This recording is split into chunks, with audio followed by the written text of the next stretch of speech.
Good afternoon, everyone. Let's talk today about the gift of prophecy. And I see this as a very controversial subject. And I say this because there are two major camps. And the first one is this, is that the gift of prophecy ceased with the apostolic age, thus calling it the last days. And there are those that believe that the prophecies continue rather, and say that they continue into our days, giving us guidance and direction.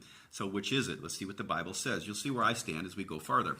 It says in Hebrews chapter 1, starting with verse 1, God, who at sundry times and in diverse manners spake in times past unto the fathers by the prophets. This is what God says, I used to do this, now I do what? Verse 2, hath in these last days spoken to us by his Son. That's juxtaposing what I used to do, now what I do. Contrast. You can't say that I used to speak to you by prophets, now I speak to you by another prophet that speaks the words of your Son. No, he speaks to us by the words of his Son. So, he says that would happen in the what? Last days. Now, when are the last days?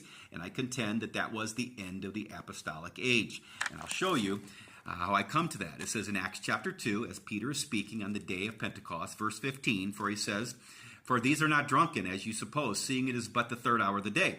But this is that which was spoken by the prophet Joel. And when would this happen? Remember, Hebrews said it would happen in the last days. What does he say? And it shall come to pass in the last days. And we know the prophecy from Joel is that the young and the old and the maidens and have visions and dreams. We know that.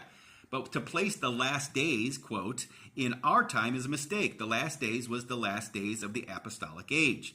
So there are no prophets today. Anyone who says they have a prophet in their midst or in their church is being duped. You might as well listen to a California psychic. That's utter nonsense, because it says that I used to speak to you by prophets. Now I speak to you by my Son. My friends, that's the new covenant.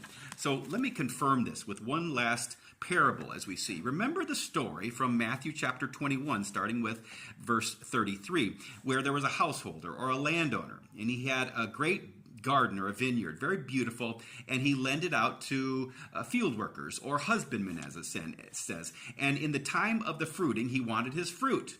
And he sent his servants to pick up the fruit. And when they went, they killed them. So we see very clearly this is an allegory saying that this was the prophets that were sent to Israel, and they were sent and they killed them. And over, he sends his prophets and they killed them. They were to prophesy and say, the Messiah is coming, but they always killed them. You see, my friends, that was the end of prophecy, because the last person that he sends, is his Son. All that remains is his Son. No more prophets, just his Son. Prophecy is ended. So if you have a prophet in your midst, you have a prophet at your church, you have a prophet that you watch on television, you're making a huge mistake. Prophecy is ended with the last days. Peter says it was the